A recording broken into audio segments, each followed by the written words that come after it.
مولاي صل وسلم دائما ابدا على حبيبك خير الخلق كلهم اما بعد فاعوذ بالله من الشيطان الرجيم بسم الله الرحمن الرحيم النبي اولى بالمؤمنين من انفسهم وازواجه امهاتهم۔ اللہ تبارک و تعالی نے ارشاد فرمایا نبی مومنوں سے ان کی جان سے بھی زیادہ قریب ہیں اور نبی کی ازواج تمام مومنین کی مائیں ہیں۔ نبی کریم صلی اللہ تعالی علیہ وسلم کے لیے اللہ تبارک و تعالی نے جن ازواج مطہرات کا انتخاب کیا وہ ساری ہی شان والی ہیں۔ ان میں سے سب سے پہلی حضرت سیدہ خدیجہ الکبریٰ رضی اللہ تعالی عنہا ہیں، جن کا تعلق قریش کے خاندان سے تھا اور عام الفیل یعنی نبی پاک صلی اللہ تعالی وسلم کی ولادت سے 15 سال پہلے آپ کی ولادت ہوئی۔ آپ کے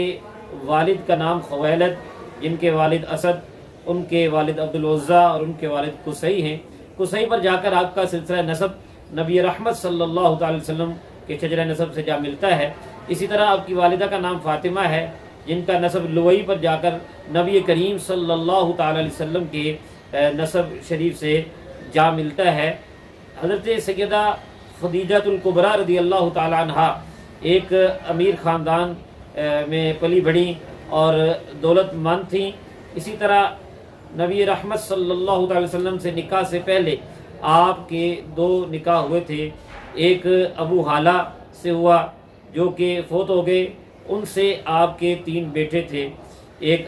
حالہ بن ابی حالہ، دوسرے ہند بن ابی حالہ اور تیسرے طاہر بن ابی حالہ، اور یہ تینوں بعد میں نبی کریم صلی اللہ تعالی علیہ وسلم پر ایمان بھی لے آئے تھے، صحابیت کا شرف بھی انہوں نے حاصل کیا۔ اور دوسری شادی ان کے فوت ہونے کے بعد آپ کی عتیق سے ہوئی، جن سے ایک آپ کی بیٹی ہند تھی۔ نبی رحمت صلی اللہ تعالی وسلم کی عمر مبارک جب 25 برس ہوئی تو حضرت خدیجہ الکبریٰ رضی اللہ تعالیٰ عنہا، جن کے اب والد بھی فوت ہو چکے تھے، پہلے دونوں شوہر بھی باری باری فوت ہو چکے تھے، تو اب آپ اپنا مال جو ہے وہ دوسروں کے ذریعے تجارت کے لیے بھیجتی تھی اور انہیں اجرت دیا کرتی تھی۔ تو نبی کریم صلی اللہ تعالی وسلم کا انتخاب ہوا، کیونکہ حضور علیہ السلام کی صداقت و امانت جو ہے وہ اس وقت اس کا شہرہ تھا۔ آپ نے عرض کی کہ میں آپ کو دگنا معاوضہ دوں گی، آپ میرا مال لے کر جائیں۔ نبی رحمت صلی اللہ تعالی علیہ وسلم ان کے غلام میسرہ کے ساتھ سامان تجارت لے کر گئے، اور آپ کی صداقت و امانت اور آپ کی عظمت و کرامت کی وجہ سے اللہ تعالیٰ کی طرف سے یہ برکت ہوئی کہ اب دگنا منافع ہوا۔ اور میسرہ نے آ کے نبی کریم صلی اللہ تعالی وسلم کے حسن اخلاق کا بھی بتایا، آپ کے حسن معاملہ کا بھی بتایا، اور خود سیدہ رضی اللہ تعالیٰ عنہا یہ دیکھ رہی تھی کہ جب نبی رحمت صلی اللہ علیہ وسلم تجارتی قافلے میں واپس تشریف لا رہے تھے تو سخت دھوپ میں اللہ کی طرف سے ان پر سایہ کیا جا رہا تھا، فرشتے ان پر سایہ کر رہے تھے، تو آپ ان کے اخلاق سے اور ان کی شان کو دیکھ کے متاثر ہوئیں۔ آپ نے یہ ارادہ کیا ہوتا کہ اب کسی سے نکاح نہیں کریں گی۔ جب نبی کریم صلی اللہ علیہ وسلم کی یہ شانیں دیکھیں تو آپ نے پھر نکاح میں بھی رغبت فرمائی، اور آپ نے نبی کریم صلی اللہ علیہ وسلم سے یہ عرض بھی کیا انی قد رغبت فیک بحسن خلقک وصدق حدیثک، یا رسول اللہ صلی اللہ تعالی علیہ وسلم میں آپ کے اچھے اخلاق اور آپ کی بات میں جو سچائی ہے، آپ کے اس صدق کی وجہ سے آپ کی طرف راغب ہوئی ہوں۔ اور نبی رحمت صلی اللہ تعالی وسلم کا جب ان سے نکاح ہوا، ان کی عمر 40 سال تھی، نبی کریم صلی اللہ تعالی وسلم کی عمر مبارک 25 سال تھی۔ اس کے بعد 25 سال گزرے، جس میں 15 سال اعلان نبوت سے پہلے اور 10 سال اعلان نبوت کے بعد تھے، اور یہ 25 سال وہ حضور علیہ السلام کے ساتھ ساتھ رہیں، ہر خوشی اور غم میں شریک رہیں، ہر مشکل وقت میں حضور علیہ السلام کا سہارا بنتی رہیں۔ آپ کی وطن سے اللہ تعالیٰ نے نبی کریم صلی اللہ تعالی وسلم کو اولاد عطا فرمائی۔ سب سے پہلے بیٹے قاسم پیدا ہوئے جو کہ بچپن میں ہی فوت ہو گئے، اور انہی کی وجہ سے نبی کریم صلی اللہ تعالی وسلم کی کنیت ابو القاسم ہے۔ اس کے بعد حضرت زینب نبی کریم صلی اللہ علیہ وسلم کی جو بیٹی ہیں، وہ ان کی ولادت حضور علیہ السلام کی عمر مبارک جب 30 برس تھی ہوئی، اور اس کے بعد حضرت سیدہ رقیہ رضی اللہ تعالیٰ عنہا جب نبی کریم صلی اللہ علیہ وسلم کی عمر مبارک 33 سال تھی ان کی ولادت ہوئی، اور اس کے بعد حضرت سیدہ ام کلثوم رضی اللہ تعالیٰ عنہا کی ولادت ہوئی جب نبی کریم صلی اللہ تعالی وسلم کی عمر مبارک 34 برس تھی۔ اور پھر اعلان نبوت والے سال جو ہے جب نبی کریم صلی اللہ علیہ وسلم کی عمر مبارک 41 برس تھی، حضرت سیدہ فاطمہ الزہرا رضی اللہ تعالیٰ عنہا پیدا ہوئیں، اور آخر میں حضرت عبداللہ رضی اللہ تعالیٰ عنہ پیدا ہوئے جن کو طیب طاہر بھی کہا جاتا ہے، اور وہ بھی بچپن میں فوت ہو گئے تھے۔ تو بہرحال حضور علیہ السلام کی ساری اولاد سوائے حضرت ابراہیم کے یہ حضرت خدیجہ الکبریٰ رضی اللہ تعالی عنہا کے وطن سے پیدا ہوئیں۔ بہرحال جو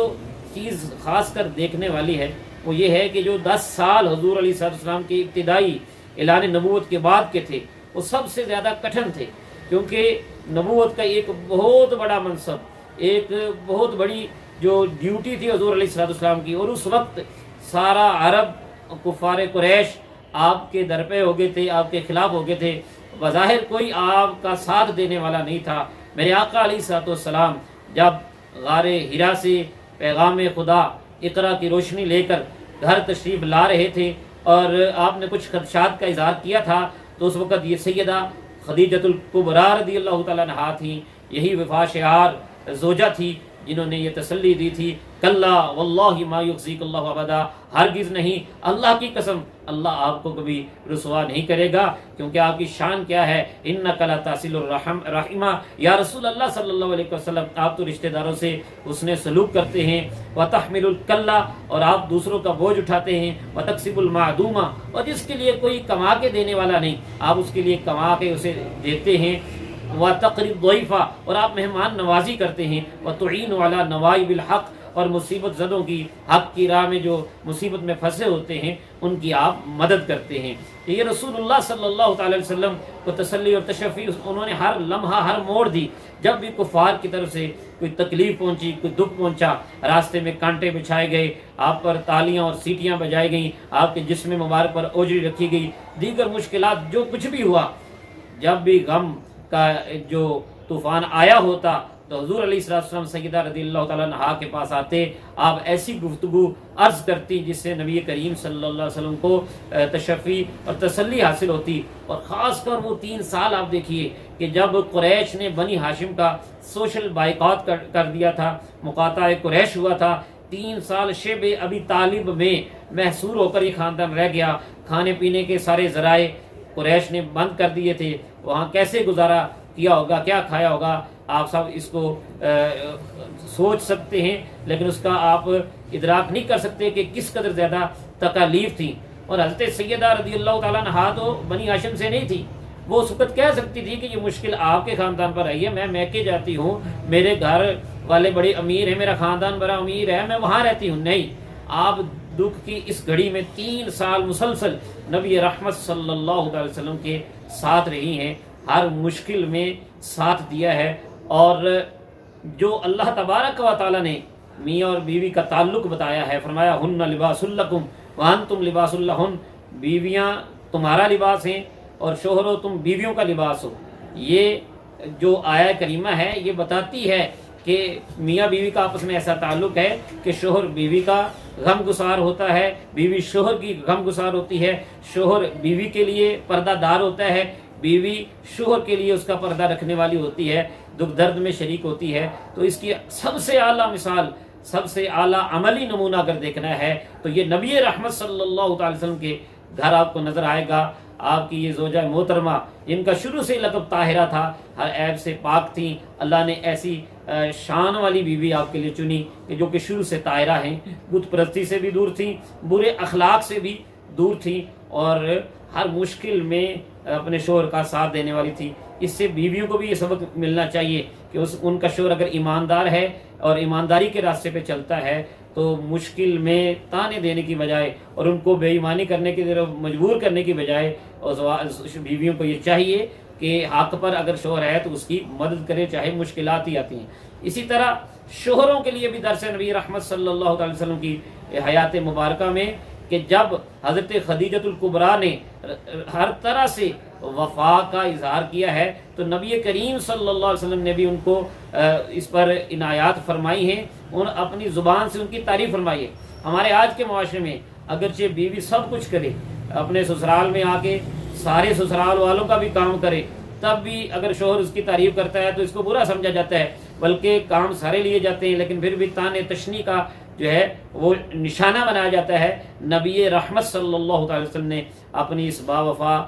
زوجہ محترمہ کی شان خود بیان کی، اور آپ نے فرمایا یہ وہ خدیجۃ الکبریٰ ہیں کہ جب لوگوں نے مجھے جھٹلایا انہوں نے میری تصدیق کی، جب لوگ میرا انکار کر رہے تھے یہ مجھ پر ایمان لے کر آئیں، جب لوگوں نے مجھے محروم کیا انہوں نے اپنے مال کے ذریعے میری مدد کی، اور اللہ تعالیٰ نے ان کے ذریعے مجھے اولاد عطا فرمائی۔ اور ایک مرتبہ جبریل امین علیہ الصلوۃ والسلام نبی کریم صلی اللہ علیہ وسلم کی بارگاہ میں حاضر ہیں، حضرت سیدہ رضی اللہ تعالیٰ عنہا تو شادان میں سالن لے کر کھانے کا اہتمام کر کے حاضر ہو رہی ہیں۔ حضرت جبریل امین علیہ الصلوۃ والسلام عرض کرتے ہیں یا رسول اللہ صلی اللہ علیہ وسلم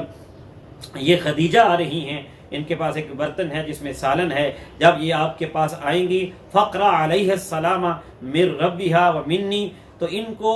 سلام عطا فرمائیے گا ان کے رب کی طرف سے بھی اور میری طرف سے بھی۔ اور پھر مزید فرمایا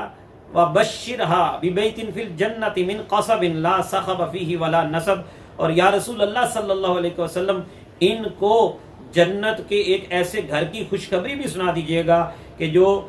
موتیوں سے بنا ہوا ہے، جس میں نہ تھکاوٹ ہے نہ شور شرابہ ہے۔ نبی رحمت صلی اللہ تعالی وسلم نے وہ سلام سیدہ رضی اللہ تعالیٰ عنہا کو جب عطا فرمایا تو عرض کرنے لگیں وہ سلام و منہ سلام، اللہ تعالیٰ تو خود سلام ہے، اسی کی طرف سے سلامتی ہے، وعلی جبریل السلام، اور جبریل پر بھی سلام ہو،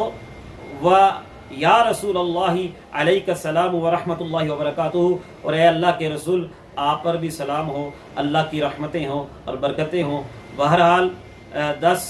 نبوی یعنی اعلان نبوت کے 10ویں سال، جس سال کو نبی پاک نے عام الحزن کہا ہے، غم کا سال کہا ہے، اس سال آپ کا انتقال ہوتا ہے۔ نبی کریم صلی اللہ علیہ وسلم کا دیدار کرتے کرتے اور حضور علیہ الصلوۃ والسلام سے بشارتیں لیتے لیتے، اور ایک روایت کے مطابق آپ نے یہ عرض کروائی حضرت سیدہ فاطمہ الزہرا رضی اللہ تعالیٰ عنہا کے ذریعے کہ آپ اپنی وہ چادر جو وحی کے وقت اوڑھتے تھے مجھے کفن کے لیے عطا فرمائیں۔ اس وقت اس طرح آپ کا وہاں انتقال ہوتا ہے، اور نبی کریم صلی اللہ علیہ وسلم نے خود آپ کو قبر میں اتارا ہے۔ حضرت سیدہ خدیجۃ الکبریٰ رضی اللہ تعالیٰ کا مزار جو ہے وہ جنت المعلیٰ میں موجود ہے۔ حضرت سیدہ رضی اللہ تعالیٰ عنہ کی شان میں ان ساری صفات کو مد نظر رکھتے ہوئے امام احمد رضا خان فاضل بریلوی رحمۃ اللہ تعالیٰ علیہ نے بڑا خوبصورت سلام پیش کیا کہ سیمہ پہلی ماں کاف امن، سیمہ پہلی ماں کاف امن و اما، حق گزارے رفاقت پہ لاکھوں سلام، عرش سے جن پہ تسلیم نازل ہوئی اس سرائے سلامت پہ لاکھوں سلام، منزل من قصب لا صخب لا نصب، ایسے کوشک کی زینت پہ لاکھوں سلام۔